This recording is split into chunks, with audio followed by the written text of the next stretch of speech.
자, 오늘 우리가 읽은 이 본문은 다윗이 유다 광야에 있을 때에 기록되어져 있는 시로 알려져 있는데요. 자, 아마도 다윗이 그의 장인 사울 왕에 의해서 쫓겨다니면서 생명을 위협을 받았을 때 기록되어졌다라고 추측을 하기도 하고요. 자, 그의 아들 압살롬의 반역에 의해서 피난을 가야 했을 때 바로 이 시를 기록했을 거라고 추측하고 있습니다. 자, 그러니까 어떻게 이렇게 결정을 하든 간에 다윗은 자신의 인생에서 가장 어둡고 괴로운 시절에 바로 이런 시를 썼다라는 것인데요. 자, 놀랍게도 자신의 괴로운 마음을 하나님께 솔직하게 고백하고 기도하는 가운데 하늘로부터 내려오는 너무나 큰 은혜를 경험했다라고 기록되어 있어요. 자, 우리 다 같이 3절부터 4절 말씀 같이 한번 읽어보겠습니다. 시작.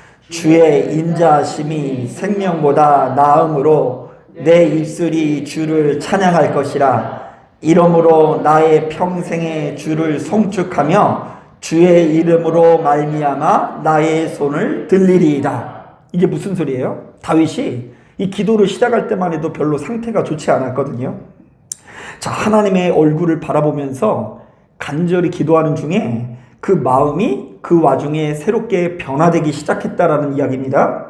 자, 그래서 그의 입술 가운데 하나님께서 너무 인자한 분이시고, 자, 그러므로 자신은 어떤 경우에도 우리 하나님을 송축하고 경배하는 삶으로 일생을 보내겠다라고 약속하는 본문이 담겨져 있어요.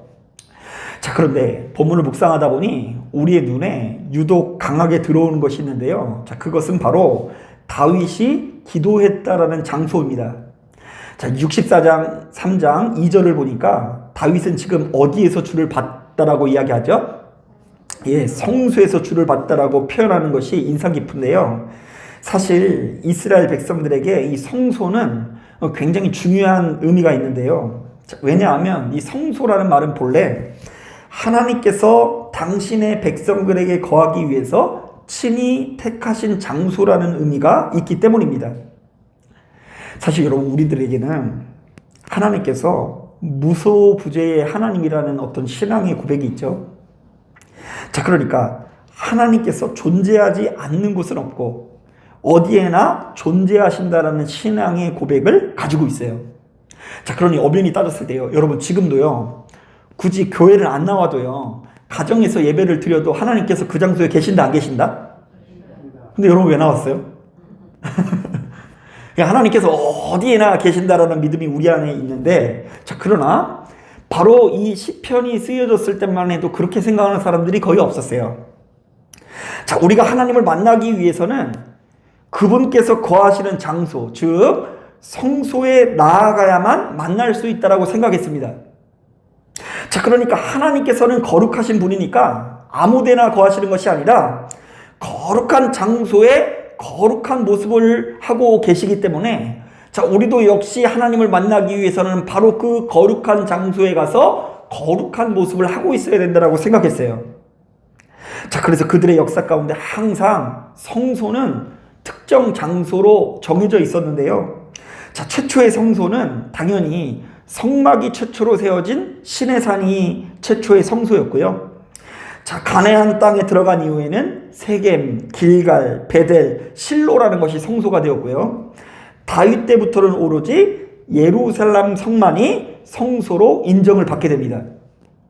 자, 그런데 유다 광야에 머물러 있던 다윗이 어떻게 성소에서 주를 바라보았다라는 것일까요? 자, 본래 거룩한 성소라면 그 외관부터 거룩해야 되거든요. 자, 또한 거룩한 성소라면 그곳에는 반드시 거룩한 제사장이 있어야 합니다. 자, 그러나 다윗이 생명의 위협을 느껴 피신하게 된 광야에는 그 어떤 거룩한 건물도 보이지 않습니다. 또한 그 어떤 거룩한 제사장도 존재하지 않았습니다. 자, 실제로 63장 1절을 보니까 다윗은 지금 황폐한 땅에서 주를 갈망한다라고 이야기하고요. 63장 6절을 보니까 다윗은 지금 자신의 침상에서 주를 기억한다라고 기록되어 있어요. 자, 그런데 그렇게 황폐한 땅, 너무나 고독한 침상이 어떻게 하나님의 성소가 될 수 있다는 이야기일까요? 자, 그래서 제가 본문을 꼼꼼히 묵상해 보니, 자, 다윗이 유다 광야에서의 기도를 성소에서의 기도라고 부를 수 있는 이유는 크게 두 가지로 설명할 수 있을 것 같은데요. 자, 먼저 첫 번째로, 다윗은 비록 유다 광야에 머물러 있지만, 자, 그곳에서도 그 어느 때보다 간절하게 하나님의 이름을 부르고 있기 때문인 것입니다. 자, 우리 한번 따라 볼까요? 다윗은 광야에서도 하나님의 이름을 불렀다. 자, 제가 최근에 그 신명기 말씀을 묵상하고 있거든요. 그러니까 이제 지난주까지는 민수기 말씀을 계속 읽다가 이번 주부터 이 신명기 말씀을 읽는데, 자, 신명기 말씀을 민수기 말씀을 읽다가 이렇게 신명기 말씀을 묵상하다 보니 독특한 것이 있는데요. 자, 민수기만 하더라도요, 성소라는 것을 설명하면서 언약의 궤를 보관하는 장소라는 관점에서 기록되어져 있어요. 자, 그러니까 민수기만 하더라도 성소가 성소일 수 있는 이유는 그곳에 뭐가 있기 때문에? 언약궤, 하나님의 말씀이 담겨져 있는 장소이기 때문에 그곳이 성소라고 구분되어 있습니다. 자, 그런데 신명기에서는요, 그 무엇보다 하나님의 이름이 강조되고 있어요. 자, 그래서 하나님의 성소를 가리켜 거듭해서 여호와께서 자기의 이름을 두시려고 택하신 곳이다라는 표현이 담겨져 있어요. 자, 우리 한번 따라해 볼까요? 성소는 여호와의 이름이 머물러 있는 곳이다. 자, 그러면서 이때부터 아주 다양한 개념이 등장하는데요. 자, 예를 들면 하나님의 백성은 하나님의 이름을 부른다라는 개념이 확립이 됩니다. 자, 예를 들면 이런 거예요. 주의 이름을 부르는 자는 뭘 받는다고요? 구원을 받으리이다. 자, 또한 하나님께 드리는 제사는 그 어떤 제물을 드리는 것보다 하나님의 이름을 더럽히지 않는 것이 중요하다라는 개념이 설명되고 있어요. 자, 내 하나님 여호와의 이름을 망령되이 일컫지 말라. 자, 그리고 우리가 이 사무엘상 17장을 보면 다윗과 골리앗이 벌이는 싸움 이야기가 나오는데요. 자, 다윗이 하나님의 이름을 욕되게 하는 골리앗 앞에서 분노하면서 이런 이야기를 하죠. 자, 너는 칼과 창과 단창으로 내게 나아오거니와 나는 만군의 여호와의 이름 곧 내가 모욕하는 이스라엘 군대의 하나님 이름으로 내게 나아가노라. 자, 그리고 담대한 마음으로 물맷돌을 던질 때에 이 골리앗이 물맷돌의 머리를 맞고 즉사하는 장면이 담겨져 있어요. 자, 이런 관점에서 다윗은요, 자신이 비록 유다 광야에 머물러 있지만, 자, 모든 부귀영화를 기로하고 가장 초라한 모습에 지금 하고 있지만 그 어떤 때보다 강하게 누구의 이름을 부르고 있기 때문에? 하나님의 이름을 부르고 있기 때문에 자신이 머물러 있었던 그 황폐한 땅이 자신의 침상이 성소와 같다라고 고백할 수 있었던 것입니다. 자, 그렇다고 한다면 우리도 역시 우리의 삶을 진정으로 성소로 만들기 위해서는 무엇이 필요할까요? 하나님의 이름이 필요한 줄로 믿습니다. 자, 냉정하게 말하면 우리도 살다 보면 우리의 인생이 너무도 황폐하고 우리의 인생이 너무나 초라하게 느껴지는 순간들을 맞이하게 되지 않습니까? 아니, 너무나 고통스러워서 숨을 쉬기 어려운 고통의 순간을 마주하게 되기도 합니다. 자, 그런데 이렇게 형편없는 모습을 하고 있을지라도 바로 이 순간에 우리가 하나님의 이름을 붙들고 자, 그 하나님의 도우심을 요청하고 있다고 한다면 바로 그 순간이 우리의 삶이 진정한 성소로 거듭나는 순간이라고 이야기하고 있는 거예요. 자, 그렇기 때문에 여러분, 이 말씀을 듣는 와중에 우리가 생각해 봐야 될 것은 자, 지금 나의 삶 가운데 나는 하나님의 이름을 어떻게 부르고 있는지를 주목할 수 있어야 돼요. 지금 나의 삶 가운데 하나님의 이름은 어떻게 사용되고 있는지를 주목할 수 있어야 한다는 것입니다. 제가 일전에 그 한 선배 목사님한테 재미있는 이야기를 들었는데요. 자, 이분은 제법 큰 교회의 부목사님으로서 그 얼마 전 이 총동원 전도주일에 자신이 맡은 교우가 1등을 차지해서 아주 기세등등한 상황이었다고 합니다. 이게 왜 이런 얘기가 나왔냐면요. 제가 이제 정읍에서 목회를 할 때 그 이름을 대면은 알만한 어떤 그 대형 교회가 있었는데, 이제 그 교회에서 이제 사역할 생각이 있냐라고 물어봤는데, 이제 저 나름대로 이제 교회를 개척해 놓고 갈 수가 있어요, 없어요? 어디서 물어보니까 갈 수 있다고 하더라고요. 갈 수 있는데, 이제 제가 유별나게 좀 또 책임감을 가지고 있었나 봐요. 그래가지고 이제 제가 이제 거기를 거절했는데, 이제 대신 제가 안 가는 대신에 저 대신 어떤 이제 선배가 가게 돼서 이제 소식을 종종 듣게 된 거예요. 근데 이제 가자마자 그 교회에서 총동원 전도주일 때 전도자가 너무 많이 와가지고 1등을 차지해서 모든 사람들에게 인정받는 상황이 됐습니다. 상금도 무려 150만 원. 이 돈이 얼마나 많으신가 놀라시도 않아요. 그 전도를 막 한 200명 가까이 해가지고 이제 그 교구가 1등을 한 거죠. 자, 그래서 너무 좋아가지고 자는데 이 구름 위에 이렇게 뜬 것 같은 그런 기분이 들더랍니다. 그럼 하나님 감사합니다. 저에게 이렇게 놀라운 능력을 주셔서 감사드립니다. 우리 교구를 안정시켜 주시고 이 조직을 잘 이끌어가는 저의 능력을 보셨죠. 이러면서 이렇게 하나님 앞에 뿌듯한 마음을 가지고 있었다고 합니다.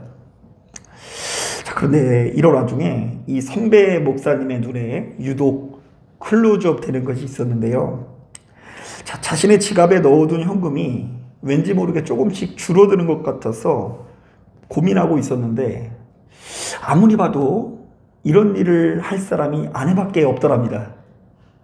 누가 내 지갑을 손댈까? 그래서 아내를 의심의 눈초리를 딱 봤는데, 아무리 봐도 아내한테는 돈이 별로 없는 것 같아요. 그래서 이제 집안 곳곳을 돌아다니고 있는데, 자신의 딸의 서랍장이 항상 열려 있었는데 그날따라 잠겨 있더랍니다. 자, 냄새가 나요, 안 나요? 냄새가 나요.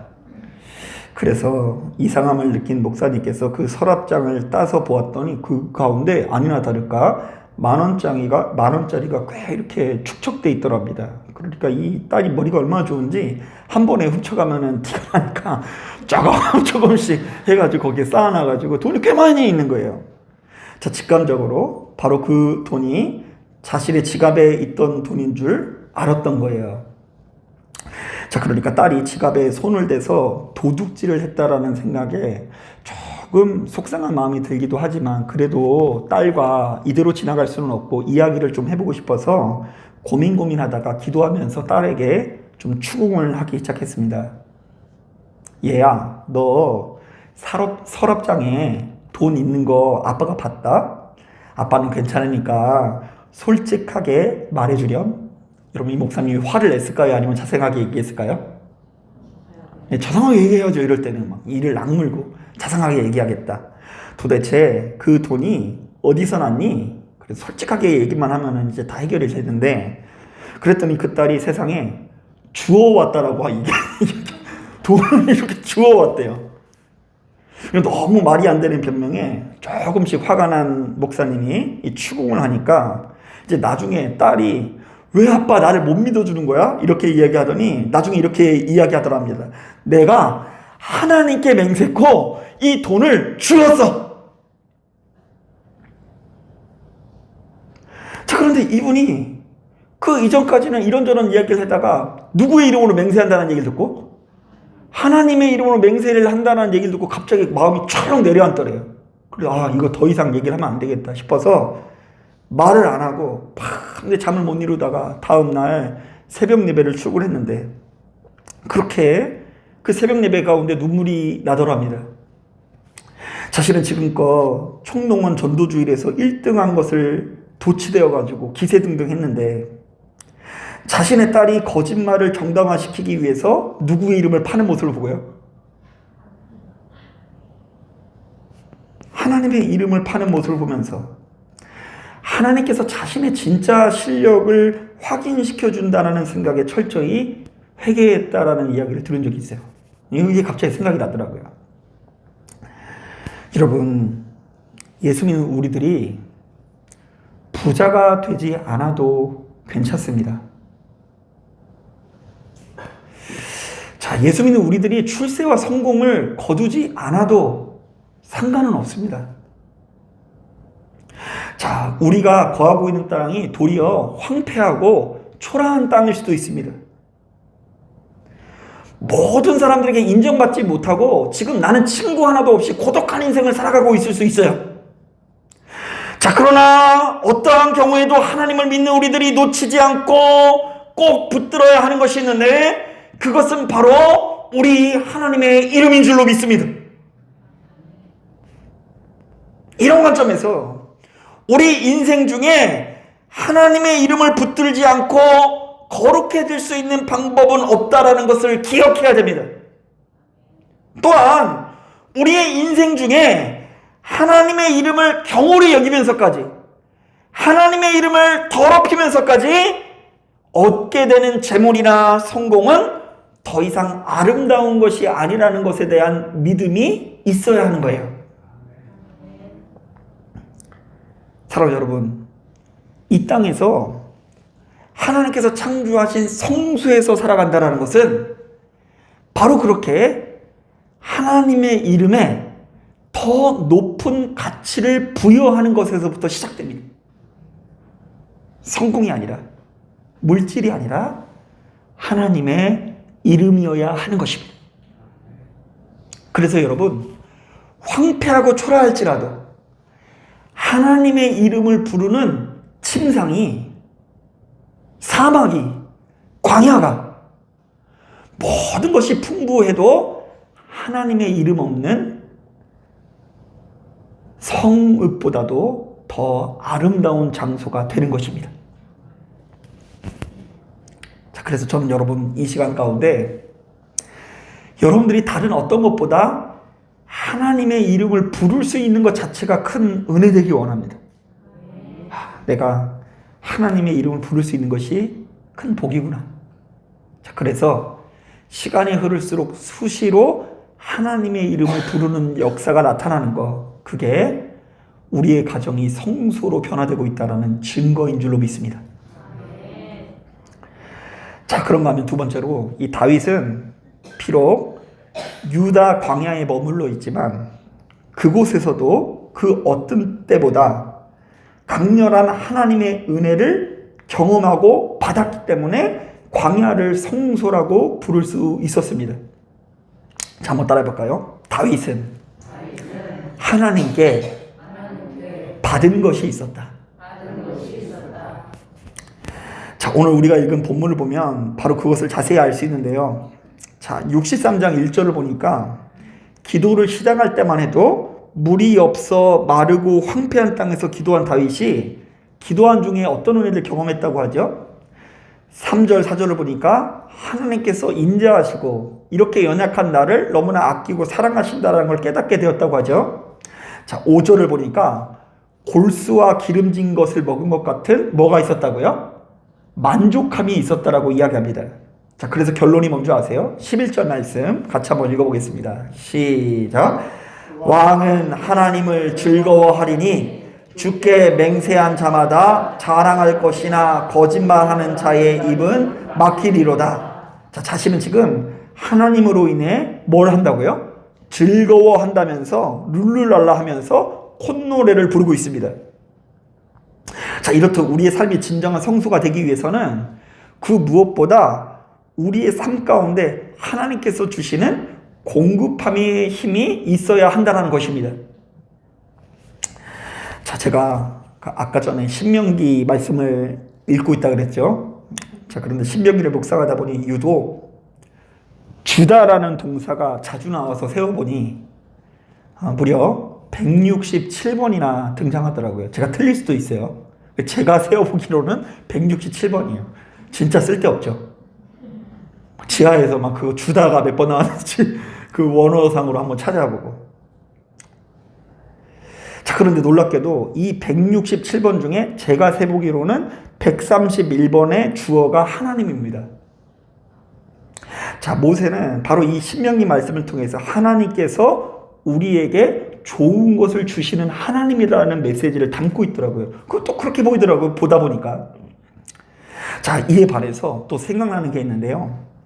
사무엘상 8장을 보니까 백성들이 왕을 달라고 하는 장면이 있죠. 자, 그런데 이 사무엘이 왕이라는 존재를 소개하면서 계속해서 어떤 단어를 쓰는지 아세요? 빼앗아간다, 취하다 라는 단어를 씁니다. 자, 그러니까 어떤 이야기를 하냐면 왕은 내 아들과 딸을 빼앗아 갈 것이다. 왕은 세금을 빼앗아 갈 것이다. 왕은 우리의 땅을 빼앗아 갈 것이다. 자, 그런데 하나님께서는 똑같은 왕이신데 우리들에게 좋은 것을 빼앗아가는 하나님이 아니라 좋은 것을 주시는 왕이시래요. 심지어 빌립보서 2장 6절부터 11절을 보니까 이런 말씀이 있습니다. 그는 근본 하나님의 본체시나 하나님과 동등됨을 취할 것으로 여기지 아니하시고 오히려 자기를 비워 종의 형체를 가시사 사람들과 같이 되셨고 사람의 모양으로 나타나사 자기를 낮추시고 죽기까지 복종하셨으니 곧 십자가에 죽으심이라. 이것은 무슨 말이냐면 예수께서는 왕이신데 자기를 고갈시키면서까지 우리에게 좋은 것을 주시는 왕이시라는 것입니다. 자, 여러분, 이것은 오늘날도 마찬가지인데요. 자, 우리가 진정으로 하나님과 친밀히 교제하고 있다면 하나님으로부터 좋은 것이 공급된다라는 것이 무엇인지를 알아야 합니다. 본문을 보니 다윗은 사막에 있을지라도, 황무지에 있을지라도, 광야에 있을지라도 하나님께서 이러한 공급을 주시는 것을 경험했습니다. 하나님께서는 어떤 경우에도 나를 사랑해 주시는 분이십니다. 하나님께서는 나에게 만족함을 주시는 분이십니다. 하나님께서는 나에게 즐거움을 주시는 분이십니다. 바로 이렇게 하나님께서 나에게 좋은 것을 주시는 것에 대한 어떤 그 믿음의 확증이 있으니 지금 거하고 있는 곳이 더 이상 황무지가 아니라 성소처럼 느껴질 것입니다. 자, 그러므로 여러분들도요, 여러분 삶 가운데 여러분들의 인생이 황무지처럼 빛나기 위해서는요, 지금 내가 하나님으로부터 무엇을 받고 있는지를 점검해 볼 수 있어야 되는 것입니다. 자, 이런 점에서 제가 학교 다닐 때 한 신학자가 우리들에게 경고하는 내용이 생각이 나는데요. 자, 이제 실천 신학자 중에 굉장히 유명한 그 학자가 이 시대를 살아가는 우리들에게 뭐라고 경고를 하냐면요. 자, 너희는 교회가 주는 기쁨과 백화점이 주는 기쁨을 구분하라라고 이렇게 책을 쓴 적이 있어요. 재밌는 표현이죠. 교회가 주는 기쁨과 어디가 주는 기쁨이요? 백화점이 주는 기쁨. 구분을 할 수 있어야 된대요. 자, 이분의 주장에 의하면 가만히 보니 백화점과 교회가 공통점이 참 많더랍니다. 자, 첫째, 백화점이든 교회든 주차장이 넓을수록 좋아요. 여러분, 저희 교회에 주차장 참 넓죠? 그게 좋은 거예요. 자, 그런데 이제 저희 교회 주차장이 넓은 것은 저희 교회만 줄 수 있는 것이 아니라 어디도 쓸 수 있다?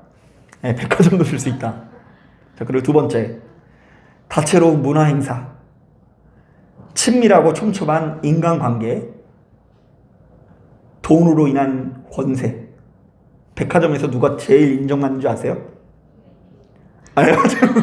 VIP 안 돼봐서 모르죠. VIP는 자기가 그냥 주문해 달라고 그러면 그냥 갖다 준대요. 그럼 가지고 그냥 가기만 하면 된다고 하더라고요. 자, 그런데 이제 교회가 이 백화점과 너무 닮아져가지고 편리한 주차장, 다채로운 문화행사, 친밀하고 촘촘한 인간관계, 돈으로 인한 권세, 소비력, 인정. 자, 그러나 우리가 진정으로 생명을 누리길 원한다고 한다면 우리는 하나님으로부터 그 무엇보다 영혼의 만족을 얻을 수 있어야 된다라고 경고합니다. 자, 우리 한번 따라해 볼까요? 하나님께서는 그 누구보다 나를 아끼고 사랑하십니다. 여러분 신앙생활하면서 이거 시간이 흐를수록 점점 실감하고 계십니까? 그곳이 성소인 한 번 더 따라하겠습니다. 하나님께서는 나에게 만족함을 주시는 분이십니다. 한 번 더 따라하겠습니다. 하나님께서는 나에게 즐거움을 주시는 분이십니다.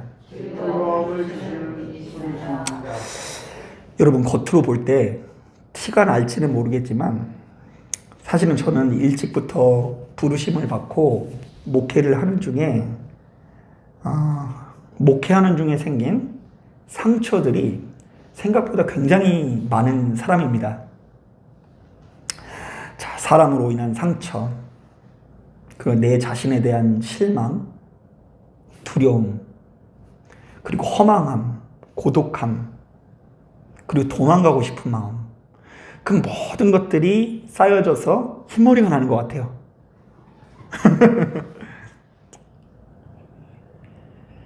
자, 그래서 이제 이 목회 가운데 생겨진 이 상처와 어려움을 너무 잘 아니까 하루는 제가 이런 상상을 해봤어요. 태성이가 좀 더 어렸을 때 자꾸 이제 목회에 관심을 보이는 거예요. 이 바닥에.